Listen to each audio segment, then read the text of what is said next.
after our last video, we ended up having some people reach out that had stuff they were giving away for free. There's a lady in town named Jan who said she had a piece of granite slab, which is amazing. And now we have this incredible piece of granite that we're gonna have to trim down and make work, which I'm very excited about. It's gonna be a little bit more of a process, but it's gonna be an absolutely gorgeous, phenomenal upgrade that we got for free, which is crazy. It took a day to get it up here and ended up just gripping it and ripping it. And now we're gonna have to figure out how to, we get one pass, we get one shot to cut it right. And then I'll show you where it's gonna go on the inside. Thanks, Jan, appreciate it. It's absolutely incredible. There's no way I could have afforded to just buy granite for this project, so thank you. So my mom painted these fish, and the intention is, this creek ends up getting pretty aggressive as soon as the snow starts to melt off. But what I talked to her about was how cool would it be if we ended up having like some fish in here. So now we're gonna put these bad boys in the water and we're gonna see if it looks like there's fish in the water. Yeah, I mean I can see it. Now we got a creek full of fish.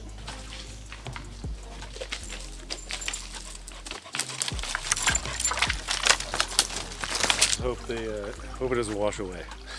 Yeah. I'll probably move that a little bit higher. Yeah. But the effect, it works. All right, you ready to go check out the cabin? See all the upgrades? Marlon, one. Good boy. Stay close. Sit. All right, stay close. We ended up borrowing this scaffolding from one of the neighbors, which was absolutely a lifesaver because I don't know how else we would have ended up getting those windows in. But we did get the windows in and up and installed. Didn't drop anything, break anything, which is absolutely amazing. And I think that it really brings this whole thing together. Good boy. Wow. Yeah. So much different. I know. I think it's crazy how much it changed. So, floor's installed. All this was finally sanded and stained. Trim, up, sanded, stained. And then the windows. Get that blue tarp out of there, and now, like the natural light, it's just absolutely amazing. Yeah, this is a huge improvement from last time. This is where the granite is actually going to go. I think it's going to come out to here, come over, but we need to cut about 8 inches off of it to make it fit. And then I haven't decided yet if we're going to put like a little sink here or here. This is where we were going to put kind of an electric hot plate. And you can heat stuff up and you can cook on this, but it's a little bit messy, it's a little bit complicated. So I was trying to come up with something simple, but this will also cook food, which, you know. So all this railing, this is just, it was like this old rusted wrought iron, and then just cut it down the size and use some Rust-Oleum paint over it. Super simple, super easy. These beams, couldn't be more happy with how they turned out. And then we ended up putting these supports because there's actually a seam here, and there's a ton of moisture up here, so there's a lot of bowing and swelling. So we ended up putting a lot of this stuff in to help stabilize these and just keep them in place. What? What do you see? Let me see. What do you see out there? Oh, you smell birds? You punk. Oh, that's funny. I don't even see where you put the key. Episode title, we lost the key. Yeah, I don't know where that is. I'll have to call them. One of the things we ended up finding, I got these off of eBay. These are just some old vintage pulley systems, and what the intent is I want to put an LED chandelier here.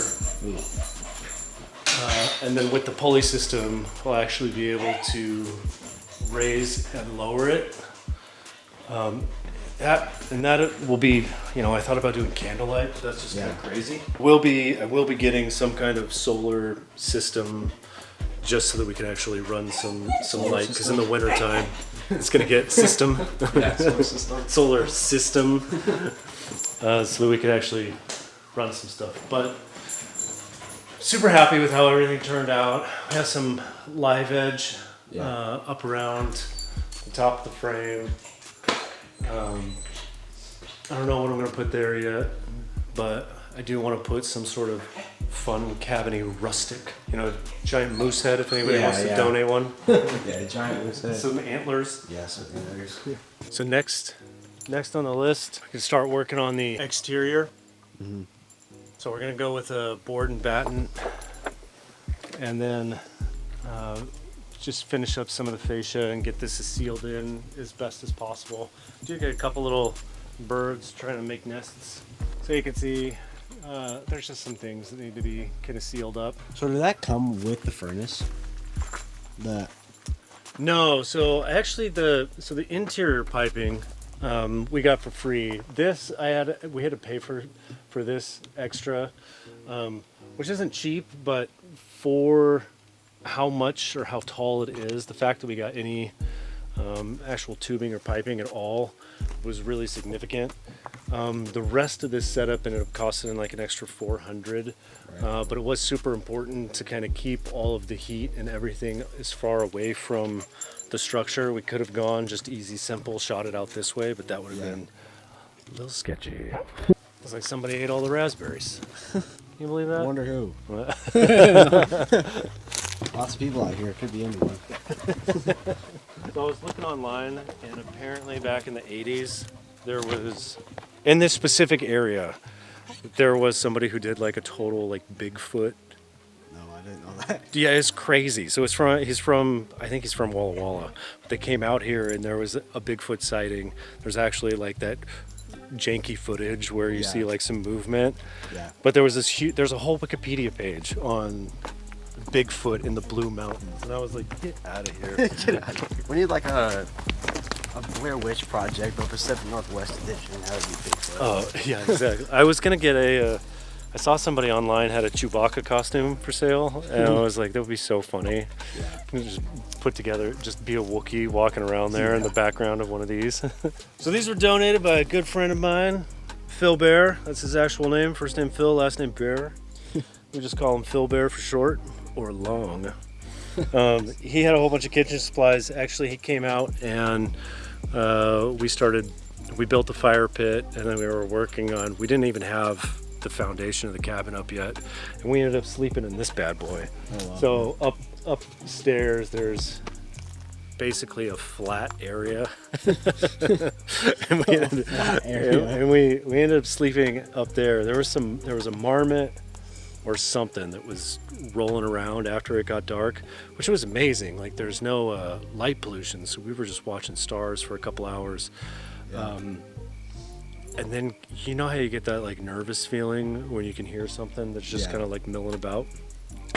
So we ended up sleeping upstairs. We are in the home stretch. Hopefully before snow falls, everything else is going to be done. The interior is like 95% finished. Finish up the exterior. Once the exterior is done, I can finally get out here and organize and clean up because this place is a mess. I have 2 bathtubs. I have one that's a cast iron bathtub, and then I also have somebody who's getting rid of like an old school cold plunge, like one of the first cold plunge styles. And I wanted to set that up over here and then see if I can get one of those pumps to actually fill it up. And that way there's at least like in the case of emergency, there's some sort of washing station. And then I've seen where they've taken these cast iron tubs and they've actually done this coil. So you take like a copper wire with some coil and you put some firewood in it, and it does this dynamic system where it pulls heat and heats it up like a hot. Right. And I was like, man, this is like a hillbilly hot tub. I was like, that would be so much fun. So I want to install that possibly behind the cabin so that there can actually be like a hot water. Right. Yeah. Take a nice hot water bath. Oh yeah. Then I can go through and kind of clean up all this mess, and I'm really excited to see, especially next summer. I've cleaned out the creek bed as much as possible, so a lot of these little twigs and branches and stuff is going to get washed away. I ended up planting all of this grass last season and kind of just let it go rogue and go to seed. Right. And I'm excited to see how this is going to fill in. I think this is going to be absolutely amazing. Yeah. And then it's just kind of like buttoning it up and tidying it up.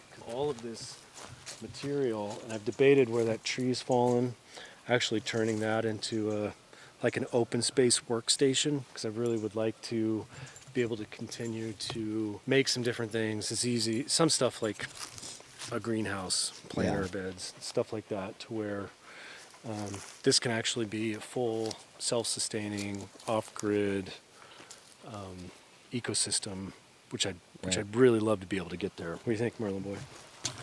What do you think? What? Would you agree that doing the exterior last is kind of nice? It's like the finishing it up and then. Oh man, yeah, exactly. So I ended up buying this property. We closed on it October, so almost 3 years. I thought realistically it was going to take 3 to 5 years. The fact that we're on the front end of that, and that everything's turned out the way that it has, but being able to find the guy who could actually come up here and mill the lumber, I didn't think that was going to happen. That was so fortunate to have Larry come out and be able to, take care of some of the trees that were actually dangerous, and then utilize those for the lumber and get something that is so much higher end than I ever envisioned. The quality is it's beyond anything that I could have actually thought. I thought we were just going to hobble some logs together and put a roof on it and call it good. But I could live in that, which is nuts. Hopefully we got about another 6 weeks. I had 2 buddies out to help get those windows in. Jared has been absolutely amazing. He ended up doing the full plans and walking through and drawing out the structures, and then helped put all the joint work together. Everything is crisp, it's clean, it's level, structurally sound, which is amazing. And then when we were trying to get the roof on, we ended up having Dan come out. Dan, also close friend, absolutely phenomenal person, and he put safety first, which was little odd for us. So he ended up putting he brought up a bunch of utility belts and helped install the roof and kept everybody safe, which was amazing. But he came out as well to install the windows. So I think I got some of him on camera, so Dan will be on there. So thanks, Dan. Thanks for coming out, buddy. Super thankful that I found a couple of people that knew what they were doing, wanted to be a part of the project, but it was really great to have just somebody who knows how to put something together so well. Yeah. And I'm super happy about it. So we're going to come back up over the next few weeks, finish it up, and then, it's just trying to figure out what the next project is. Yeah. And I have no idea what that is, so we'll see. Let's see where it goes. Get in the back. Okay.